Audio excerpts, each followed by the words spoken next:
Hi and welcome to the Market Alert for Monday the 15th of September 2025. So bad news once again, spark surge in rate cut odds, lifts big tech, Bitcoin, bullion on the week. Slumping sentiment and lethargic labour market spark short squeeze in stocks. Well, what a surprise. Like I say, any news, bad news is good news for the stock market to move prices higher. Stocks mixed and bonds hit ahead of key risk week. That key risk, of course, is going to be this one on Wednesday when the FOMC proposed to cut rates, and that cut is going to be, according to this forecast, a 25 basis point cut, but the market's expecting half a basis point.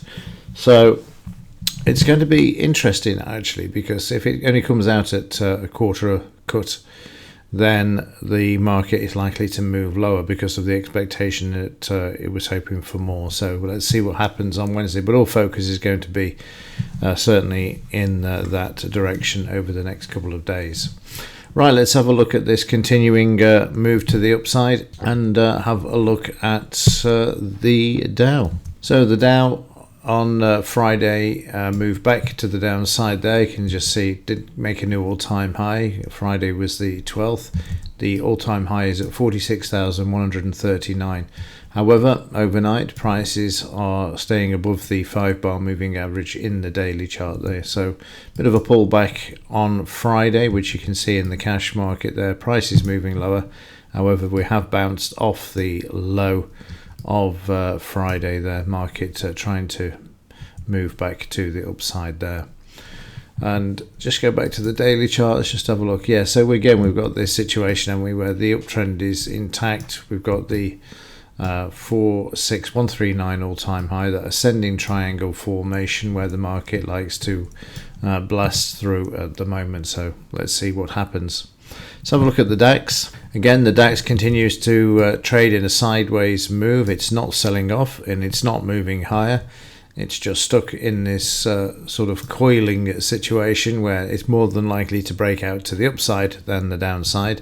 And also I noted today, if we just look at today's market news, you will see that Lagarde is speaking at 7:30 p.m. So this evening Lagarde is going to be speaking. So that may help the markets, but for me it's probably more on the upside than the downside as the market waits for the US on Wednesday evening.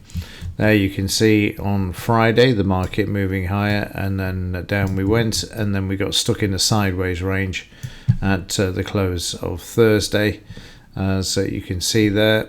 And then there's the low of Friday as well, which we're not anywhere near at the moment.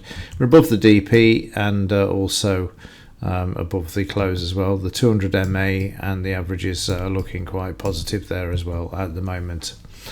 Let's have a look at the S&P. So in the S&P, we've got a new all-time high of 6600, and again we look poised to actually move to the upside in the daily chart once more as well. The 30-minute chart, prices move lower down to the 50 EMA. They came off this with some decent volume, and then the market moved higher in, and a bit of a sell-off in the S&P at the last hour of trade, and overnight the market is above the DP close and also the averages there as well. So again, looking rather positive there. In the UK, the market is still moving to the upside down on Friday. Whether that's because of the Mandelson situation, I don't know. But overnight, the market is following the US there and moving higher. And in the 30-minute chart, there's the drop-off there that came out of nowhere, straight down to the 200 MA. Market holding at this level, retesting the low, and now moving back to the upside. Just needs to get above the DP and the 50 EMA there.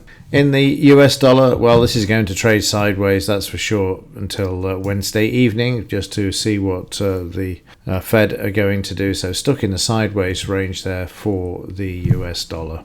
So in the metals, as I said on Friday, the Smackdown Friday seems to have disappeared. The market moving up sharply there for silver, putting in the 42.44 level there. as a high, so another 14-year high that's been made there. And overnight the market's still looking fairly positive there. In the 30-minute chart, you'll see on Friday that we moved up, as can be seen there, and then they couldn't help themselves around the lunchtime London fix, but again you can see the volume coming in this area there to support the market, and then moving back to the upside just as much as this bar here, although it's not highlighted. You will see coming off the 50 EMA and the DP. Just needs to take out Friday's high in order to continue to move higher. Meanwhile, the yellow metal is also trading sideways to higher as well. This is a decent move on the upside here. It just needs to continue. Again, you've got that sort of triangular shape developing. It's just a matter of breaking out, and of course Wednesday evening should help the gold market and also the silver market. If they do cut 50 basis points, if they don't, they'll probably use it as an excuse to slam the price of gold and silver as well if they're going to go for 25. So again, just watch out for that. So gold 30-minute chart sideways, but overnight in Asia the markets moved lower, but they found buyers coming in quite aggressively there and moving the prices back above the DP, which means that we may just see an uptick back in the gold-silver ratio. So let's have a look at that. So the gold-silver ratio, with that move on Friday, moving sharply lower but finding support overnight there, which you'd expect because gold is above the DP and silver isn't in the 30-minute chart. So we've got a bit of support coming in there for the gold-silver ratio. It's still a joke that it's sitting at 86, but there you go. It's been a joke for a very long time as far as the gold price is concerned, and particularly the silver price. 86 to 1 is absurd. Its average is around 20 over the years. So again, you can just see how this is being manipulated there.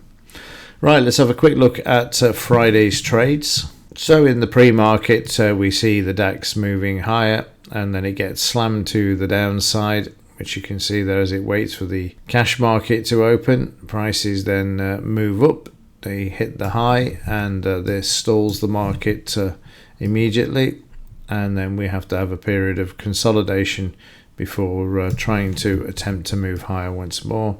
You can see there we came back 78%, and now we're heading lower. But if you recall from the daily chart, this market is very much sideways. There you can see some buying coming in as the market moved lower. I wanted to buy at this particular level, or it was short covering, and we know whether it's short covering or new buying by the market action that takes place after, and you can see their prices coming back down to retest. So stuck in this range, but moving lower, stopping at the DP for a moment, and then continuing down, as you see there, all the way down to the S1. And then it starts to get messy. We've got the S1 there. Again, you can see the buying coming in, and then prices start to be very, very messy as they go sideways. So we had a long there that was stopped out by the short. The short then didn't go down much further initially. As you can see there, just trading sideways, and then another potential buy that was filled, and then they reversed it straight on this one as they waited for those prelim numbers that came out in the afternoon. So messy morning there as it became sideways, and then as we just whiz through this up to the Dow, you can see the market very, very choppy and whipsaw there. And you can expect more of that for the next couple of days, to be honest with you, as the market waits for the US. And again in the afternoon, prices just sideways there, and then a potential buy that wasn't filled, and then down we come, but stuck in that choppy sideways move there. There is a decline, you can see that, but it's very choppy as it creates that decline in prices. Like I say, you can expect a bit more of this during the next couple of days. Just have a quick look and see where we are with regards to the overnight, and the market is currently holding its own at a spike to the upside at 5 a.m. around that time. Moment prices are sideways to higher.